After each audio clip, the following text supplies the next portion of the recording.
Hey, what's going on, everybody? How y'all doing? How y'all doing? How y'all doing? On a beautiful Saturday, how y'all doing? How are you guys doing? I see you guys in there. How y'all doing?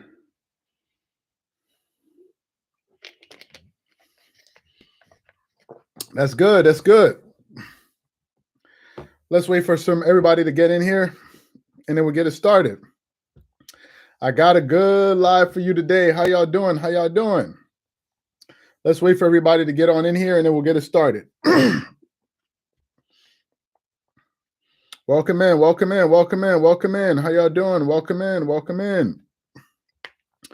Let's give everybody a few minutes to get on in here. Today we're going to have a good live. We're going to have a good live, and we're going to have a lot of fun. I know I am. Oh, that's what's up. Also, say what's good to say what's up to Marco. Marco's also in here with us today. So slept good finally. Yeah, say what's up to Marco. Marco's also here. How y'all doing? Hey Sam, welcome in. Welcome in. How you guys doing? Let's give it a few minutes, and then we'll get it started. You saw how it went last time. The last time we started, and then all of a sudden, before you knew, we had a few hundred people in here. So let's just wait a little bit, and then we'll get it started. Welcome in, welcome in. Good to see you guys. Good to see you guys. Excuse me, I have a bit of I don't know if you want to call it a cough, but once it gets very cold, I tend to cough a lot. So just try to deal with me there. Yes, Marco is in the house, man. Marco is in the house. We're going to have a lot of fun today. We're going to have a lot of fun. I'm trying to get this light to stay steady. I'm wearing a dark shirt, so I want you guys to see me. What's my reaction when I saw Zuba? Don't worry, I'm going to get to all of that. Just want to give everybody some time to get in here. We've only been on here for about 2 minutes. Them boys did they thing last night. Defense needs to work. Yes, Carson. Thank you for that. Yes. Trust me, I'm going to get to a lot of things today. I'm going to get to a lot of things. We've spent the last, 5 days or so. You know, the Clippers have been beaten up on over the last. Hey, how you doing? Welcome in, 8 baby. Welcome in. Yeah, no, the Clippers have been beaten up on pretty rough in the last, let's say, I would say what, 24, 34, like the last 2-3 days, pretty much. Everybody kind of wrote them off. And the funniest thing was the people that wrote them off were the people a few weeks ago that wrote them on. Like I remember Skip Bayless. I think it was in the beginning of the series. By the way, I haven't started yet. We're just waiting for people to come on in here. It was Skip Bayless, I think in the beginning of the playoffs, Skip Bayless said that he believed that the Clippers were going to win the title. And to me, I thought that was a very bold proclamation to make. Then they lost the first game. Then he kind of cooled off a little bit. Then they lost the second game, and understandably, he really, really cooled off. My only thing was, do you think the media will find a way to still stand us after this win? If you're talking about this win from last night, the media is not going to be active during the weekend. It's usually us independent companies out here. We're the ones that are usually active on the weekends. So to answer your question, if the Clippers win tomorrow on Sunday, going into next week, there's no way for them to twist the story. At least not when I'm around, because I already know what I'm going to say. Let's give it like another minute. We haven't started the live yet. Hey, Deuce, welcome in. We haven't started the live yet. Just waiting like another minute to get as many people in here before we start. Just kind of warming up everybody here. They won't even talk about it. No, they will. They'll talk about it. What I believe is this. I believe that people are going to jump on and off the bandwagon as the playoffs go on. If the Clippers somehow make it out of the first round, Kendrick Perkins is going to come around and say, oh, I believe in the Clippers and I think they're good. They finally figured it out and blah, blah, blah, blah, blah, blah, blah. All of these different things. The only person that I think at this point really knows what he's talking about when he's talking about basketball, ironically, is Max Kellerman, who I'm going to get to. Let's give it another 30 seconds before we get started. PG and Kawhi carry. No, don't worry. Angel, thank you for that. Don't worry. Don't worry, Angel. Don't worry. We're about to start. Don't worry. Just wait 30 more seconds. We'll start. Don't worry. Today I have a very good show for you guys. I didn't come out with my like Kawhi Leonard prop like with the braids and all of this stuff. I got to figure out I got to figure out how Shannon Sharp does it because he has a goat mask. So maybe what I need to do is get maybe you guys can recommend me where I can get like a Terminator mask, like a Halloween Terminator mask. And maybe I need to start doing that every time Kawhi Leonard plays. Yeah, that's probably what I'll do. Get like one of those Arnold Schwarzenegger Terminator masks. Then whenever Kawhi Leonard plays well, then I'll bring out my mask. And then y'all can see how obnoxious I look. But I think most people will be fine with it because the goat mask is pretty hilarious. So I think I'm probably going to get myself. Yeah, that's probably what I'm going to do. Amazon, exactly. You know what? Marco and I are going to invest in one of those masks. And whenever Kawhi Leonard does well, I'm going to put on one of those Terminator masks. And we're going to start one of the lives with it. Yeah, that's a good idea. Marco, you took a note. I see that people are loving it. I just thought about it just now. So I think I'm going to start doing that. Clippers, haters, sick, man, sick. They coughing up blood, man. They feeling very sick. So let me get to it. Okay, good. So we got a good amount of people in here. We got a good amount of people in here. Okay, thank you for that. Do you think Luka was actually? Yeah, I heard Skip Bayless made a point about that. I don't know if Skip Bayless was just trolling, but to be quite honest with you, I didn't even think about Luka Doncic being affected yesterday. To be quite honest with you, I didn't even think about it. It wasn't even in my mind. I saw it, but everybody. I mean, look at Chris Paul. Like it just happens. That's part of the. It's part of the playoffs. People are going to get injured. Thank you guys for that. Thank you guys for those super chats. Okay, let me get into the content here. So again, before we start, real quick. So if you guys want to be a part of these games that we live chat, as I said it before and I'll say it again, we usually live chat. We live chat on Dreamerspro Max. I'm sure some of you guys know about it, but we got some new people coming on the channel now. So for those of you guys who don't know what Dreamerspro Max is, it's an online sports community that we built where you can start basketball discussion, chat live during games, consume original content. So many cool things. So if you guys are interested in that, Marco is going to link that in the comment section for some of you guys that maybe are not a part of it. And once you sign up, you get 7 days of access. So you're good for at least the first round. So you can check it out, see if you like it. So you can if you want to be a part of game 2 tomorrow during the chat, we're getting a bunch of people signing up. Actually, it's a lot of fun doing these lives. Marco just posted it right there. So I'm sure you guys are going to enjoy that. So anyway, okay, let's get into it. Okay. All right. So let me get into here what I want to talk about. So for the past week, I have been calling, at least the people that have been following this channel will tell you that I have been calling for the Clippers to make a lineup change. I've been talking about this. You guys know this. I've been saying this. I said the Clippers needed to change their lineups. I have been saying this religiously. For the people that are on this channel that are honest, they know that they'll tell you themselves that I've been saying it. Some people say, "Oh, you're trying to make excuses. You're letting Kawhi Leonard off the hook. You're letting this guy off the hook." I said, "Wait a minute, guys. Go look at what Kawhi Leonard is doing. Go look at what Paul George is doing. Look at their production on the court. The issue is not with them. The issue is the strategy that the coaching staff implemented. People say, "Oh, no. You're making excuses. Kawhi Leonard can't lead a champion." I heard it all. I heard it all. All of it. I heard it all. "Oh, you don't know what you're talking about. You got to take that on the chin and blah, blah, blah, blah, blah, blah, blah." I'm like, guys, the issue is a lineup. They said, no. So what did I say on the last slide before game 3? I said, if the Clippers go into game 3 and they still are starting Zubac, you should know that the Clippers have not learned their lesson. You should know. That's exactly what I said. My hopes are we keep that. But we're not done. Yeah, no, I agree. Thank you for that, Adrian. That's what I said.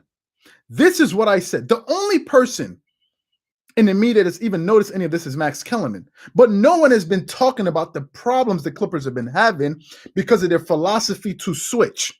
The Clippers have made it clear that this series, they're going to switch everything. I said, okay, fine. If you want to switch, no problem. But if you're going to implement that strategy, make sure you have the right personnel on the floor. People say, oh, no. You're making excuses. You're saying this, you're saying that. I just sat there. I said, okay, fine. You guys have all the answers. No problem. I didn't know what I'm talking about. No problem. No problem. I don't know what I'm talking about. I asked the question, why isn't Rajon Rondo playing more minutes? Oh, you guys are always looking. Now it's Rondo. First it was Doc. Now it's this is what people were saying. Is only one person in the mainstream media, only one, which was Max Kellerman, who asked the question on ESPN First Take. He said, what is the purpose of bringing in Rondo if you're not going to play him? And he was the only one in the mainstream that said, the person I am looking at is Ty Lue, the coach. Max Kellerman is the only person. And the irony is, Max Kellerman is a boxing analyst. His forte is not basketball. All of the basketball people, the Chris Broussards, the Nick Wrights, the Stephen A. Smiths, all of them couldn't even understand. They didn't even bother asking that question. So I thought one of two things. Either they don't realize what is going on, number one, or number two, they know what's going on and they still want to throw their narratives out there. Like Kawhi Leonard can't lead a team. What has Stephen A. Smith been saying this entire time? I hate bringing him up, but I'm going to bring him up for this particular piece here. Stephen A. has been out there saying, oh, if anything doesn't work out, if things don't work right, we're going to be looking at Kawhi Leonard. I'm going to be looking at Kawhi Leonard because Kawhi Leonard, he's the one that had the key dangling. I'm like, what kind of nonsense is this? What are we saying? Oh, I'm looking at Kawhi Leonard because he had the key dangling and da-da-da. I'm like, bro, are you watching these games? Are you looking at the lineups? Are you looking at the defensive schemes that they're running out there? What does that have to do with Kawhi Leonard? Kawhi Leonard's following what the coach is doing. I've been saying this. So going into that game last night, the moment I saw Ivica Zubac on the floor, I said, is going to be a mess. For the people that are on Dreamerspro Max, they say liars have no proof. There are at least 4 or 5 of them in the comment section. For the people that are on Dreamerspro Max, did I not say in the beginning of the chat that I said the Clippers are going to find themselves in a hole if they continue to play Zubac? I was going off yesterday in the live chat. I was going off. It was so bad that Mark, who's also one of our members, he was like, no, calm down. I said, I can't calm down. I said, these are 3 straight games in which they're making the same exact mistake. I said this. And if you watched that game last night with a critical eye, what did you notice? Luka and the Mavs come out. Hey, welcome in. Luka and the Mavs come out and they look like gangbusters. They come out, Luka Doncic, I think, scores like 3 shots or like 2 step backs on who? It was on Ivica Zubac. And what did they say? Even the commentators, Richard Jefferson and the other guy, I forgot his name, the commentator, Richard Jefferson was the analyst. What did they say? They said, oh, look at Ivica Zubac, look at Luka Doncic. He was practicing with Boban because he knew that he was going to be playing against a big. That's what Richard Jefferson is saying, and he was laughing about it. And I'm saying to myself, I don't see the humor in this. Because the Clippers want to switch everything, they said, okay, fine, you'll switch. That's the defense you guys are throwing out there. Keep running screen and rolls until you the guy whoever Zubac is guarding, come set a pick for me. And because the Clippers were told by the coach, not by Kawhi Leonard, not by Paul George, not by me, not by anybody else, not by Clipper Darrell, not by anybody else, they're told to switch. That's exactly what they did. And when they switch, Zubac ended up on Luka. And that's how they got started. So I was saying in a live chat in the beginning of that game, I said, this is an unnecessary situation to put yourself in this game. And they were like, well, it's not a big deal because they got to play defense. I said the reason why the Mavs started off so hot, all of you guys who follow basketball or follow sports, but especially basketball, all of you guys will know that in sports, momentum is a real thing. You can't touch it, but momentum is real. When a team has momentum, it's very hard to counteract that. And when Luka came out hitting shots, they got the crowd into it. The Mavs had all the momentum. And that's why if you look at the Clippers, they were scrambling. I'm talking about their coaching staff. They were scrambling to stop the bleeding. So what happened in the first quarter? What happened in that first quarter to turn around the game? If you don't believe me, Bolo's in the chat. Other people that are on Dreamerspro Max. Marco, you can link, Marco, please link Dreamerspro Max in the comment section so you guys can know where we chat live during games. They'll tell you what happened early in that first quarter. What happened? The coaching staff decided after 3 minutes and 44 seconds, do you know what they decided to do? They decided to bench Zubac and bring in Nicholas Batum. Have I not been saying that over the last 4 days? Did I not say that the Clippers need to start small because the the Dallas Mavericks are basically a team of forwards? Kristaps Porzingis is not a traditional 5, although he plays the 5. He doesn't play like a 5. He plays like a 3, like a stretch 5, like a really, really stretch 5. So you don't have to worry about Kristaps Porzingis because he's not going to post you anything like that. So I said go small.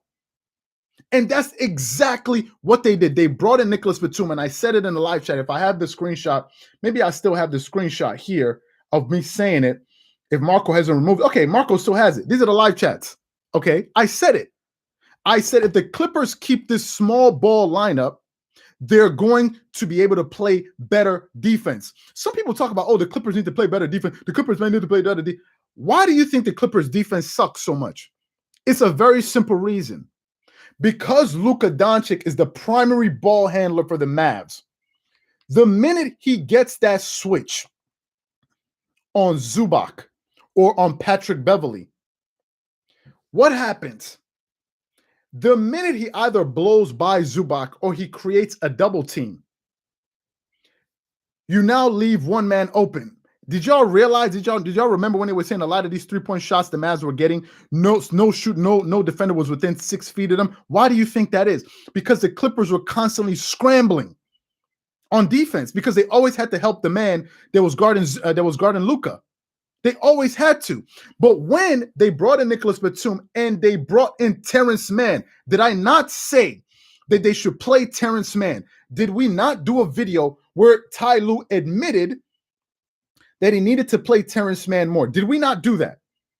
And when he admitted that he needed to play Terrence Mann more, what was the difference? When T-Man came in the game, who's a 6'5" point guard, he could hold his own against Luka Doncic much better than Patrick Beverley, who's 6'1", giving up 6 inches. This is what I said. And people were saying, oh, you don't know what you're talking about. You're making excuses. Oh, this the coach. Oh, you're blaming Doc Rivers. This and this and this because they finished. They filled in on their ESPN, FS1, all of that stuff, and then they come back and start telling us this. Zubac only played 3 minutes in the first quarter. After that, he only ended up playing 3 minutes in the first quarter. Let me tell you how many minutes Zubac finished the game with. Let me tell you how many minutes. Ivica Zubac yesterday finished the game, and this is not coincidence. He finished the game with playing only 11 minutes. People are talking about Ibaka is injured. It's irrelevant because even if Ibaka was healthy, he still shouldn't be playing. So they just need to sit him down anyway. He only played 11 minutes. So Ty Lue understood that they needed to sit Zubac down and bring out all of your forwards. At one point on the floor, they had Terrence Mann, Paul George, Kawhi Leonard, Nicholas Batum, and Marcus Morris Sr. That was their 5. And it was giving Dallas trouble. They were giving them trouble because wherever they switched, whatever switch they made, they always ended up with a defender that can stay in front of the ball. So there was no more of this defense collapsing and double teaming. Everybody could play one-on-one. Everybody could play one-on-one. But whenever Zubac was in the game, they were always playing 2-on-1. That was the first difference. I'm just getting started. I haven't even gotten into what I wanted to say yet.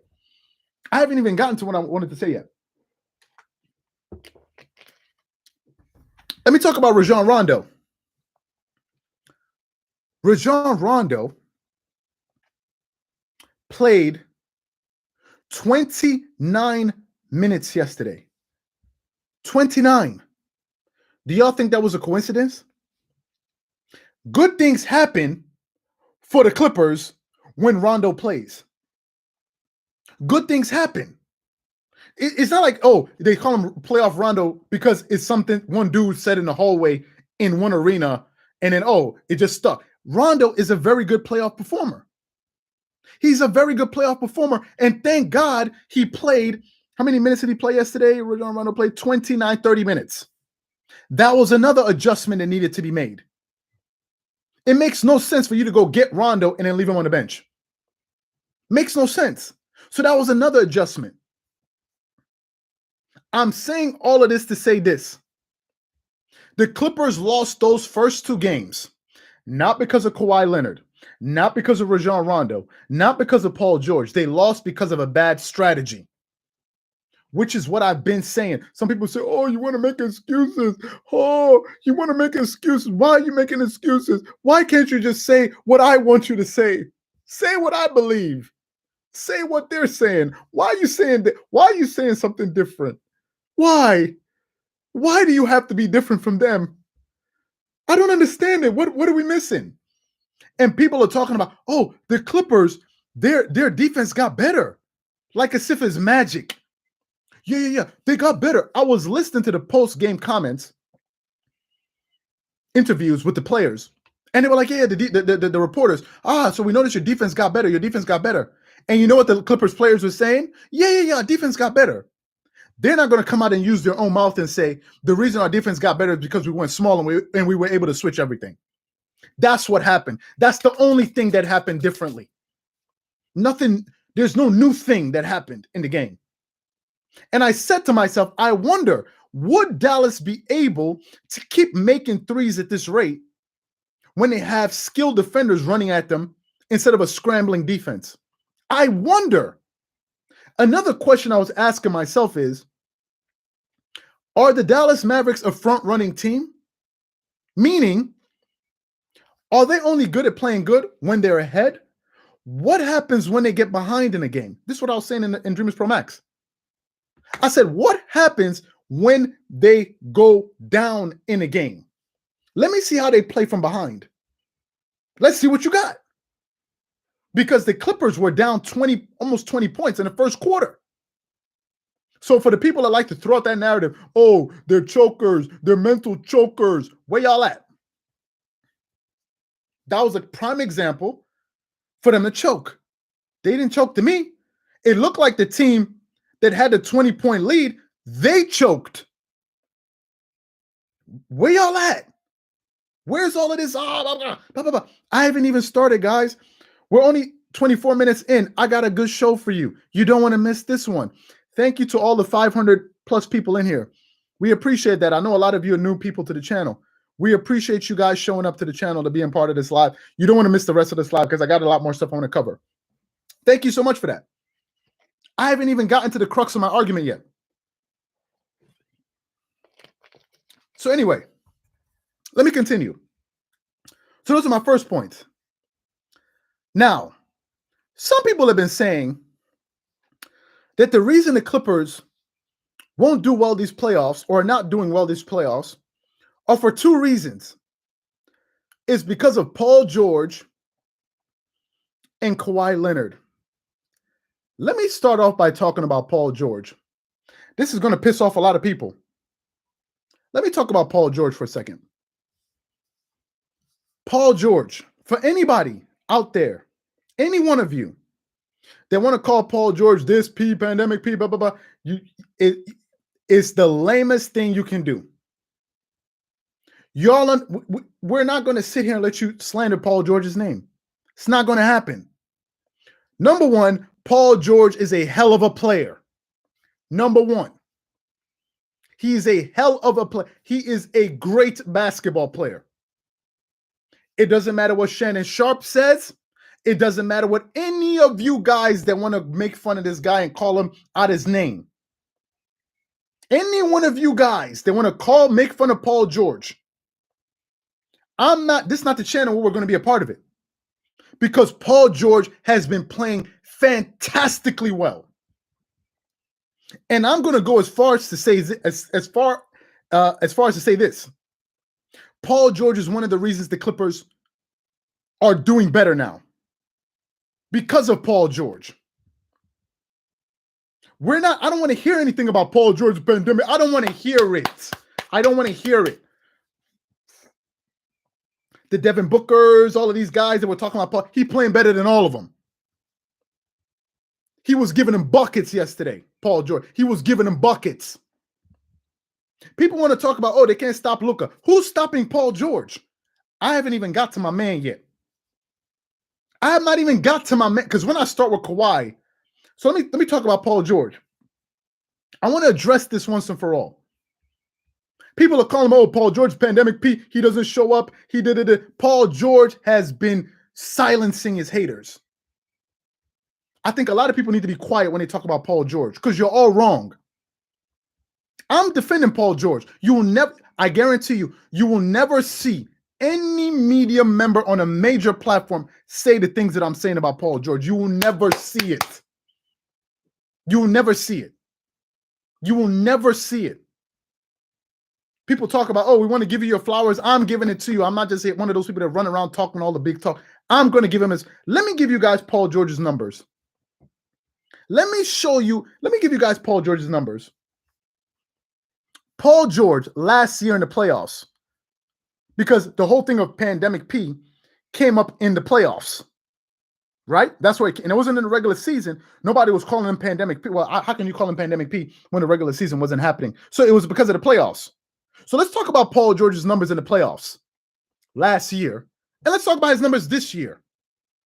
Matter of fact, when I'm done explaining, I'm going to link it for you guys. So the people that want to make fun of Paul George, don't argue with me. Go argue with the numbers. Last year in the playoffs, in 13 games, Paul George averaged 20 points per game.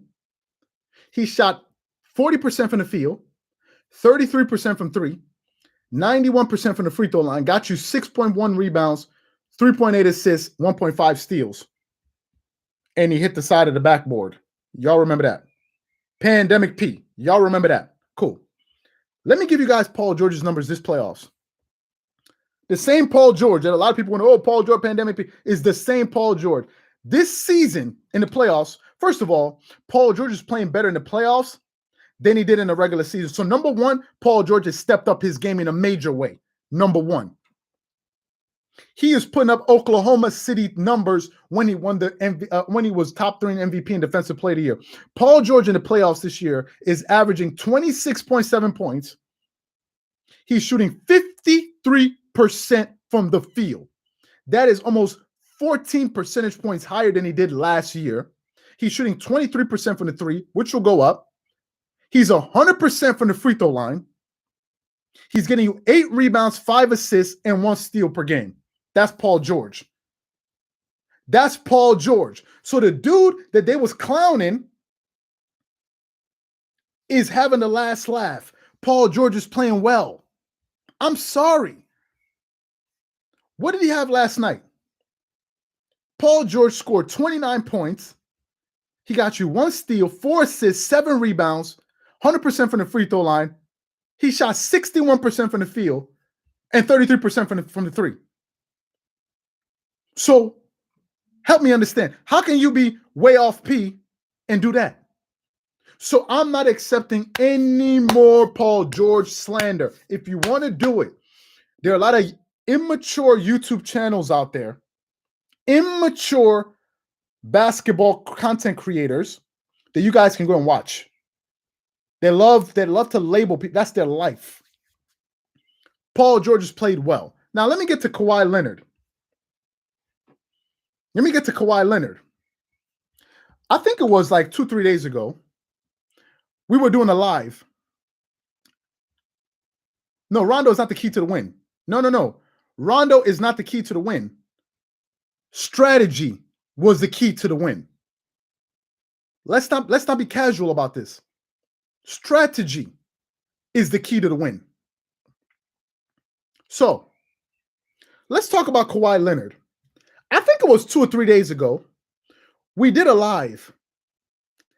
And they were talking about Kawhi Leonard. And some people out there, even some people that watch our lives, was saying Kawhi Leonard is a top 10 player. He's no longer a top 5 player. Luka Doncic is better than Kawhi. Y'all remember that, right? I didn't say anything. I said, have at it. Have at it. I said, have at it. Say whatever you want to say about the guy. I'll let them say their piece. You will find none of those people here today, by the way. You'll find none of them. Me, Dreamerspro, we show up when the Clippers win. When they lose, we're here. Some people, they only show up when things are going great. I told you, when something goes bad, they run away. You don't see them again until something happens again, and they come back. They were saying Kawhi Leonard is not that good. Luka Doncic is better than Kawhi Leonard. Kawhi Leonard, what happened to your defense? Kawhi Leonard ain't this. Kawhi Leonard ain't that. That's what they were saying, right? That's what they were saying about my man, Kawhi Leonard. Kawhi Leonard is not that good. That's what they were saying. Let me give you guys Kawhi Leonard's numbers for the playoffs. Let me give you guys his numbers. So Kawhi Leonard, these playoffs. First of all, let me say this. We got a video coming out later on today about Kawhi Leonard. No one has been better in the NBA playoffs this year than Kawhi Leonard. No one. There's no basketball player playing right now in the NBA that is playing better than Kawhi Leonard. No, there's no one. There's no one playing better than Kawhi Leonard. No one. There's no not Anthony Davis, not LeBron, not KD, not Jason Tatum. None of them have been on Kawhi Leonard's level. None of them. Let me give you guys Kawhi Leonard's numbers this year in the playoffs. Kawhi Leonard, these playoffs, he's averaging 6 more points per game than he averaged last playoffs. Kawhi Leonard, these playoffs, is averaging 34.3 points per game. He's shooting 60% from the field. 60. He's shooting 44% from 3, 88.5% from the free throw line, getting you 8 rebounds, 4 assists, 2.3 steals, and 1.7 turnovers. 60% of all the players shooting more than 20 times a game. Of all the players, go look all of them up. Your Paul George, your LeBron James, your Anthony Davis, your Kevin Durant, your all of them, your Luka Doncic, all of them. All of them. Any player shooting more than 20 shots or at least 20 shots per game, he is the most efficient of all of them. Of all of them. He is the most efficient. People have been talking about, what are they going to do with Luka? What are they going to do with Luka? What are they going to do with Kawhi? What are they going to do with Kawhi? Let me talk about Luka Doncic. Luka Doncic this playoffs is averaging 38 points per game. He's taking 7 more shots than Kawhi Leonard to do that. 7 more shots to average 4 more points. 7. He's shooting 52% from the field. 8 percentage points less than Kawhi Leonard. He's shooting 45.6% from the 3, which is 1 percentage point higher than Kawhi. He's shooting 48% from the free throw line. 48%. 48%. He's shooting 40 percentage points lower than Kawhi Leonard from the free throw line. 40% lower. They're getting you about the same amount of rebounds. Luka gets more assists because he has the ball on his hand more. His usage rate is higher. So there's no surprise to that. He's the point forward of the team. So sorry, guys. Kawhi Leonard is better. Go deal with that. Go deal with that. I heard it all over the last few. Oh, Kawhi is not that good. Kawhi is this. Kawhi is that. Then when you show them the numbers, they're like, oh, well, hold on. Let me run back to the playbook. Let me go look at one of them old ESPN or Undisputed videos. Let me go try to download some more of that nonsense and put it in my head so I can type it back to you in the comment section. Oh, no, hold on. Give me a minute. Let me run back to ESPN. Let me watch a video real quick. Let me download what they're saying and come and copy and paste it for you. Because that's going against the narrative. Wait a minute. But they said Kawhi Leonard was not that good. Wait a minute. What? These numbers are different. I got to go back. I got to go back and see what Shannon Sharp tweeted. I got to go back and see what Stephen A. Smith said. But wait a minute. You said Kawhi Leonard is shooting 60% from the field. But what about the dangling keychain? That got to mean something, right? That got to mean something. I mean, that's what they said. They said Kawhi Leonard was not that good. They said, oh, he can't lead a team to a championship. He's never led it. Rick Bucher said that. Rick Bucher just said, I didn't even click on the video. I didn't feel like losing any more brain cells. So I said, I'm not even going to click on the video. That Kawhi Leonard cannot lead a team to a championship. Okay, that's interesting. It seems like 2 years ago, he did just that. He averaged 30. What did he average that year? 30.5 points per game in 24 games. So basically, that means Kawhi Leonard scored 30 points for 24 straight games. That's what the averages mean. The dude that can't lead a championship team, he shot 49% from the field for the playoffs. He shot 38% from the three for the playoffs.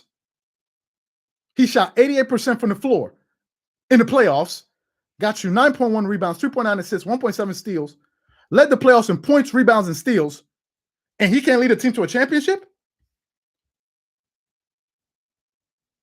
Exactly, Angel. He can't lead a team to a championship? Hold on, let me understand something. Kawhi Leonard is not the man. Who were the defenders that Kawhi Leonard had to face to get to the championship in Toronto? Who were the guys? Jimmy Butler, Ben Simmons, Giannis Antetokounmpo, who's the defensive player of the year, and Draymond Green, who said he's the greatest defender of all time. Why didn't the greatest defender of all time stop Kawhi Leonard if he's such a scrub? Why didn't he stop Kawhi Leonard? Why didn't he? The greatest defender of all time. What did Kawhi Leonard average in the finals? Y'all tell me. And this is the reason why we talk about Kawhi Leonard so much on this platform. Because on other platforms, all they're interested in doing is painting a story about the guy, which is not true. So Kawhi Leonard, in my opinion, has been the best player in these playoffs so far. There's been no one that's been better than Kawhi Leonard. Not LeBron James, not Anthony Davis, not Kevin Durant, not Jason Tatum. He has been better than all of them. That's what the numbers say. I know that's not what the narrative says, but that's what the numbers say. So that's about Kawhi Leonard. Let me move forward. I wanted to get that out there because I've been quiet. People have been trashing Kawhi. I said nothing. I just sat here and listened to people say it. I didn't say anything. Now it's my time to talk. If you can dish it out, you should be able to take it. If you can dish it out, you should be able to take it. Otherwise, it means you can't take jokes. In high school, when I grew up in high school, the minute you went to the cafeteria, everybody was getting snapped on. Everybody was getting made fun of. Everybody. There was no one exempt. And if you can't take the jokes, don't come to the cafeteria. Go eat in the icebox. But don't be the dude that comes into the cafeteria every day cracking your jokes, key, and laughing it up, and it's all good. Then the minute they crack a joke on you, now you want to fight. I sat here and took it on the chin. So let me continue on with these playoffs. Let me continue here. So Rondo helped the Clippers win game 3.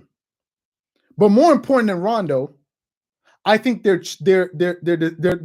welcome in, Edwin. I think their decision to change up their strategy is what made the difference. Dallas in the fourth quarter could barely get any good shots.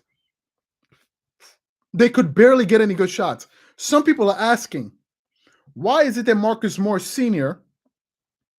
started playing better? Is because Marcus Morris Sr. finally had some better spacing. He had some better spacing. If you look at the threes that he started hitting in that second half, late in that third quarter, in that fourth quarter, he was getting decent looks from the three in the corner. And let me just say this about Marcus Morris Sr. Let me just say this about Marcus Morris Sr. Yesterday in the game, I was watching the game, and it was in the fourth quarter. We mentioned this on Dreamerspro Max. For those of you guys who don't know what Dreamerspro Max is, it's an online sports community. We also chat live during games. So if you guys are interested in that, Marco's going to link that in the comment section so you guys can check that out. I want to mention something quickly. Marcus Morris Sr. yesterday was given a technical foul for hitting a three and taunting. You know when you do like this? Something I've seen Kobe Bryant do. I've seen when Kobe would hit a three, he would go like the cooling off his, whatever it is. He's done that. I've seen guys throw up the three over their eyes. I've seen Carmelo Anthony do this. I've seen guys do this, all of this stuff when they hit their threes. Marcus Morris Sr. hit a three in the corner, and he was given a technical foul because he taunted. Help me understand something. What is it? What's going on with these referees and the Clippers? Help me understand. Were they not making fun of Luka, saying Luka has been cussing out the Clipper players in different languages? Wasn't Luka Doncic the one screaming and saying he's too effing small to Patrick Beverley? Where were the texts? Where were the texts? When everybody was trash talking out there, where were all these texts? Where were the texts? But then he wants to express. Look at Tim Hardaway Jr. Exactly. Tim Hardaway Jr. taunted him. I saw no technical foul. They didn't blow a tech. But then Marcus Morris Sr. does that, and you're going to give him a tech? And he fouls out of the game, I think it was. What's that about? What about Terrence Mann? When he got hit on the face and he fell to the ground. And the commentators are sitting there talking about, well, it looked like he kind of sold it. It doesn't look like he really got hit that hard. What? What? Why are we picking and choosing? Since when did you become a doctor? To start understanding, oh, okay, no, it didn't look like he got hit so hard. He looked okay to me. Why is it whenever the shoe's on the other foot, they start treating them like that? It was a physical taunt. What is a physical taunt? What is a physical taunt? A physical somebody smacks you in the face and they say it's a physical taunt. When did that start happening? And there's some people watching this, they'll get upset with this. Because it's not what ESPN or FS1 will be saying. One of these haters, they somehow got into the room here and they started flying around me. I don't get it. The guy got a technical call for that. But anyway, let me move on. Welcome in for the new people. I said, after the Clippers won game 3, I think they finally figured out something. It was wild. Luka all of a sudden hurt when they lose. But I heard Skip Bayless say that. I'm not 100% sure because to be honest with you, I wasn't even paying attention to it. And Richard Jefferson, to his credit, said, listen, everybody's banged up in this point in the playoffs. Nobody cares, to be honest with you. Nobody cares. Look at Chris Paul. He was injured too. Nobody cares. Nobody cares. So, seriously, nobody cares. If that's the case, so be it. I wasn't even thinking about it. No one cares, really. No one has sympathy for you in the playoffs. No one has sympathy for you. I saw Kobe Bryant play with a broken finger, for goodness sake. So what are we talking about here?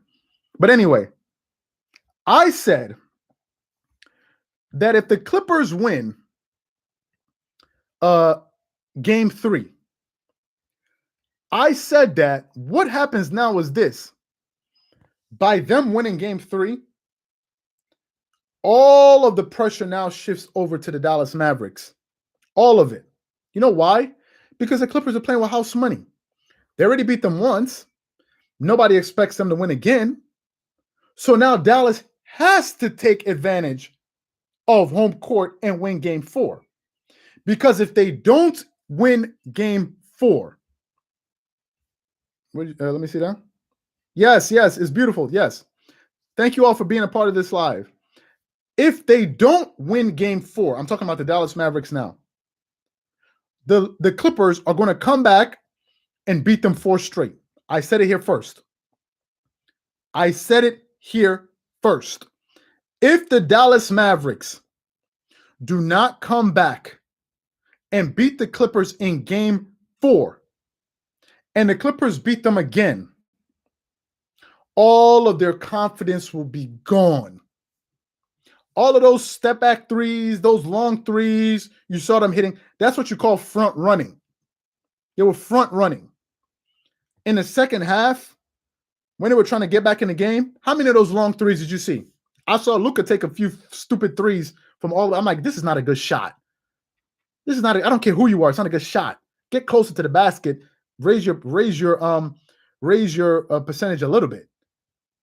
Nobody's going to tell me the further you are away from the basket, the higher your percentages of making a shot. That makes no sense. With that logic, go stand at the other end of the court and start shooting threes. Then your three should really go in, if that's what you're doing. I thought that was a bad shot that he took. My question is, my point is, you didn't see the Mavs jacking up those long threes anymore. You didn't see, because there was pressure. Now they had to run their offense. And what we started to discover was this. Once the Clippers went small, we quickly discovered that the Dallas Mavericks are not a very good defensive team because they couldn't get stops anymore. Number one, the Clippers are able to score and set their defense. And now the Mavs could not attack anyone on the switch. This is the beauty of going small. What I've been saying. Every time Luka went for a pick, he was either ending up, with Marcus Morris Sr., Nicholas Batum, Kawhi Leonard, Paul George, Terrence Mann, or Rajon Rondo. The switching doesn't work anymore. So the Mavs are now going to have to go to another game plan. They're going to have to go to another game plan because the Clippers have figured them out. Now they have to go out there and make an adjustment. Welcome, Enrico. They need to go out there and make another adjustment because if they lose game 4, you want to talk about pressure? Yeah, the Clippers have pressure to win, but if they go down 3-1, 3-2, welcome, Deanna, to the channel. Thank you. If they go down 3-2, it's over. It's over. So game 4 is a must win for the Dallas Mavericks. A must win. They must win that game. And to be quite honest with you, if the Clippers, I don't know, I don't work for the Clippers. I don't know anybody in the Clippers. I don't have anyone's phone numbers in the Clippers. I'm not related to anyone in the Clippers. Maybe some of you guys do. I don't know them. If the Clippers start that game small and they commit to playing small ball, the Clippers will win that next game. Book it down that I said it here. And you'll quickly realize that the Clippers are the better team. You're going to find out quickly that the Clippers are the better team. This is what you're going to discover. In the first half of that game, the Dallas Mavericks scored 61 points. They shot 54% from 3 and 50% from the field. Okay. In the second half of that game, the Dallas Mavericks shot 63% from the free throw line, 47% from 3. Do you know what they shot from the field? 38% from the field. They shot 38% from the field. They ended up with 108 points in that game after scoring 60-something points in the first quarter, in the first half. The Clippers figured it out that they need to play them small, which is what I've been saying all this time. So the Mavs better win. And if the Clippers play small tomorrow, the Clippers will win. I don't think the Mavs have another game. I don't think they have another game plan. I don't think they have another game plan. Luka, most of Luka's rhythm and a lot of the Mavs' momentum was being generated on those step back breaking threes that he was hitting on Zubac, or those bully ball moves that he was making going to the basket at Patrick Beverley. If those things don't happen anymore, if he can't exploit that matchup on the floor, then Rick Carlisle needs to go to something else. Because the Clippers essentially said, okay, we figured out what you're doing. We've adjusted. Now you need to make an adjustment. What's going to be the next move? What's going to be the next move? And I don't think the Dallas Mavericks have another move. I don't think they're going to have another move. This is just me.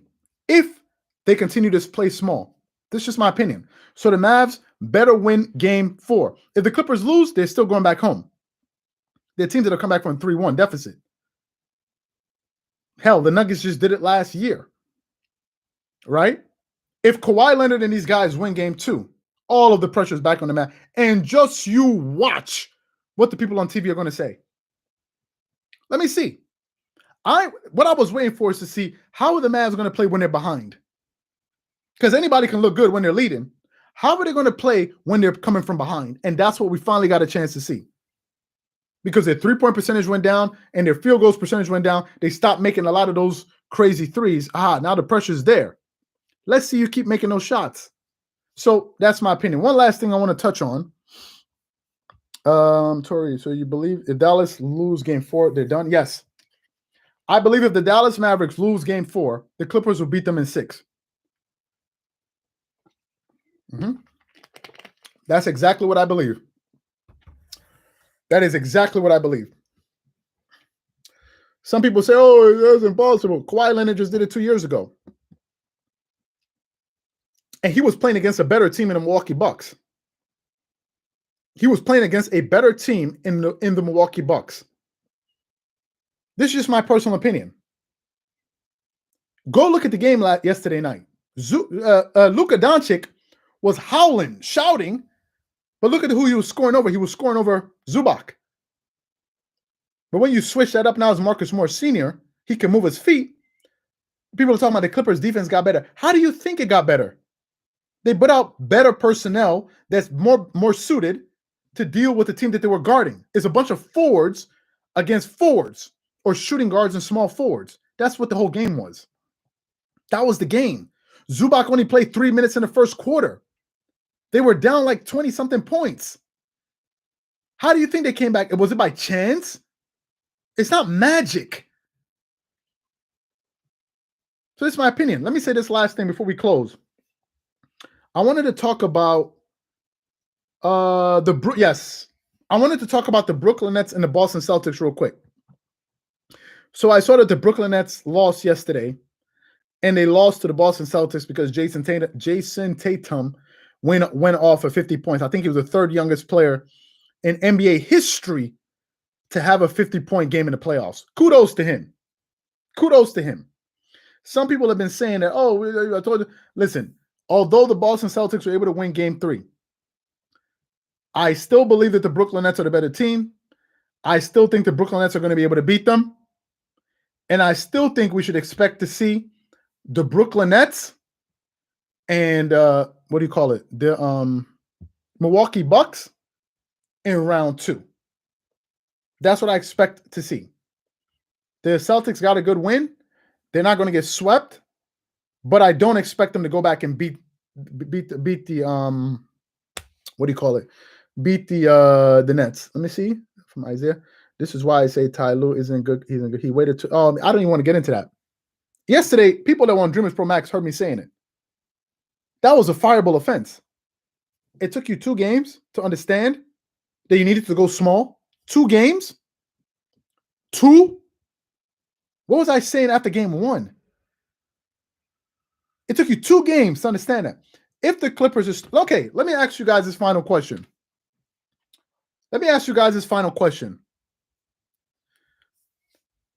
Welcome in from Mexico.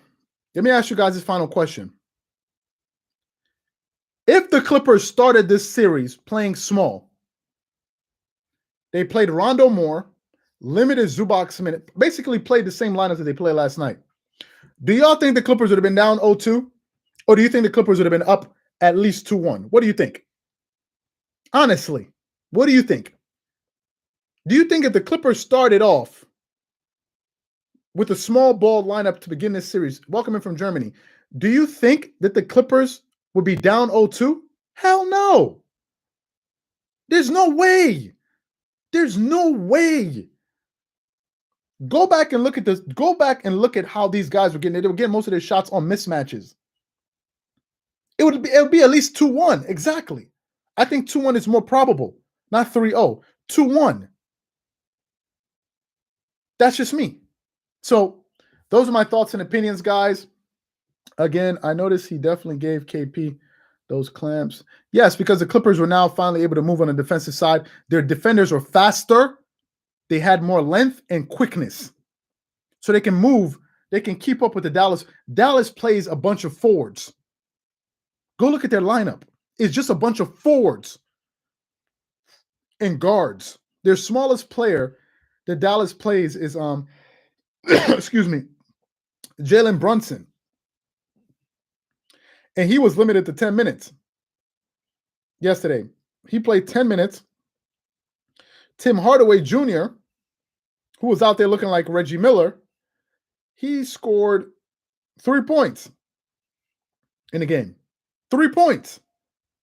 Why do y'all think that is? It's not because because he didn't have the same spacing that he had before. Rondo saved in the style and lineup. Yeah, I think Rondo definitely should get more minutes. I feel very, very, very confident in the team when Rondo was playing. I really, really do. Somebody mentioned Patrick Beverley. I think Patrick Beverley should be benched for the rest of this series. Just my opinion. I think they should bench Patrick Beverley, play Zubac in a few minutes, 10. And I think some of the reasons they play Zubac was to give some of their starters, some of their forwards, some minutes to rest. Another thing before I go, you see, you guys are making me remember more things. You guys are making me talk too much today. Another thing, because Ty Lue and them committed to that small ball lineup, do y'all notice Kawhi Leonard and Paul George played damn near 40 minutes? Let me give you some of the minutes that they played yesterday. No. Let me give you some of the minutes. No, Jason Brunson played. No. Sorry. Tim Hardaway Jr. had 12 points. He had 3 in the second half. Excuse me. Jalen Brunson played 22 minutes. Excuse me. Kawhi Leonard yesterday played 42 minutes. Paul George played 41 minutes. Marcus Morris Sr. played 33 minutes. Reggie Jackson played 33. And I understood why he kept them on the floor for spacing. I think that's why. Terrence Mann played 20 minutes. Rondo played 26 minutes. And Nicholas Batum played 26 minutes. Who were the major reductions in minutes? Zubac? Zubac was reduced to 11 minutes. And where's Patrick Beverley? Patrick Beverley played 5.5 minutes. 5.5 minutes in the game. 5.5 minutes. That was the difference. They went small. And the Clippers have enough personnel. They have the right type of personnel to play small. And this is where you got to tip your hat to Lawrence Frank. Because he built a team that can play small and can play big. If the Clippers make it to the next round, when they're going to be playing against Rudy Gobert or whoever it is they're going to be playing in the second round, if they make it to the next round, then you can bring back your bigs. Then you'll need size.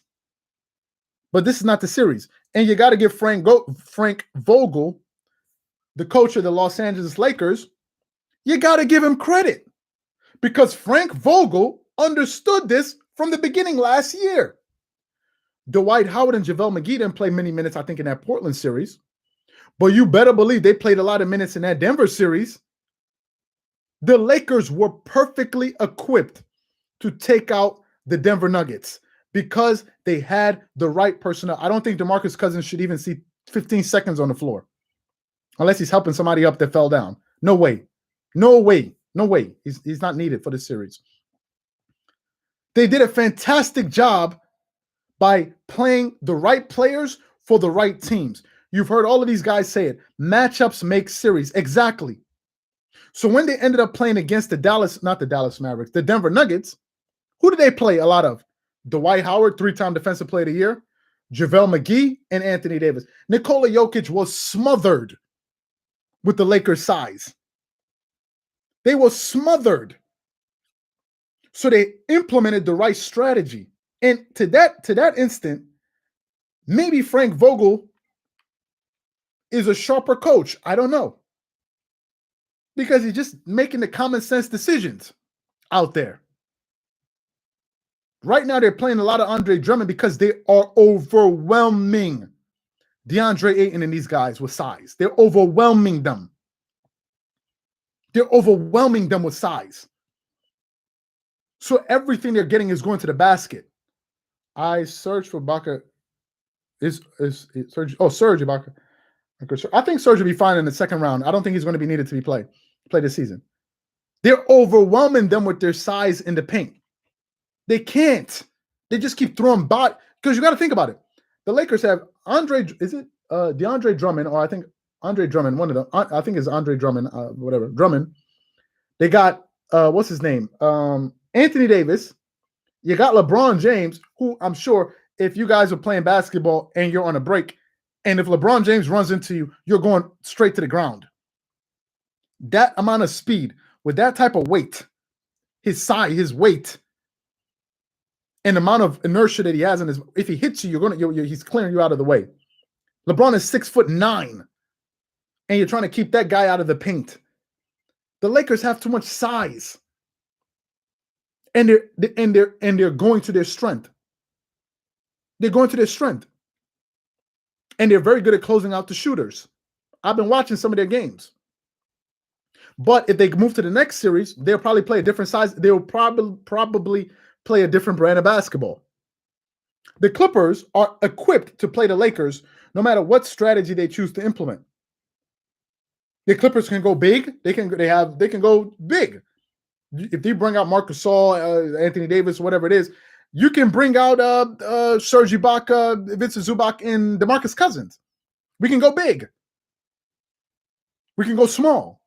But in this series, the Clippers were playing big against a team that doesn't play big.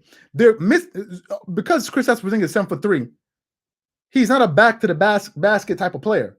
He's not going to post you like Joel Embiid.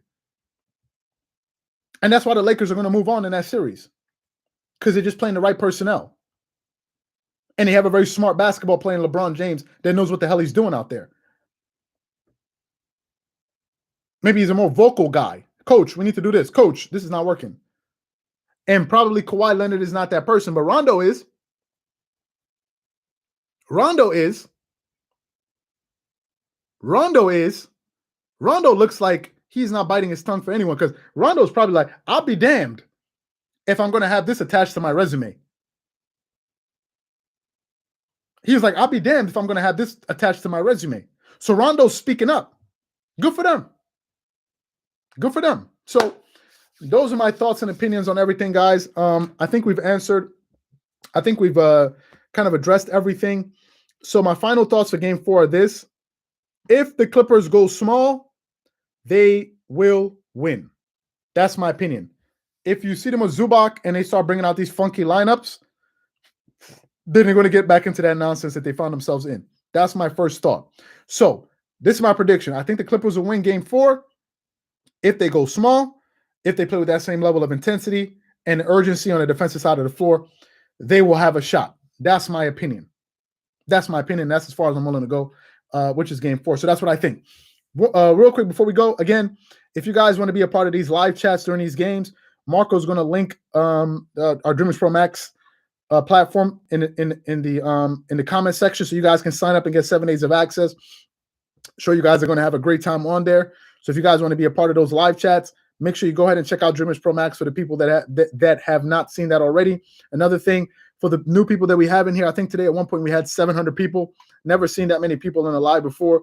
So I'm sure some new people on the channel. So we really appreciate you guys for being a part of this live. Thank you guys for taking out, 1 hour of your time to be with us here. We really appreciate that. Once again, we'll definitely catch you guys on the next live, and have a good weekend, man. Let's have a good game tomorrow. All right, peace. Have a good one, guys. Have a good one.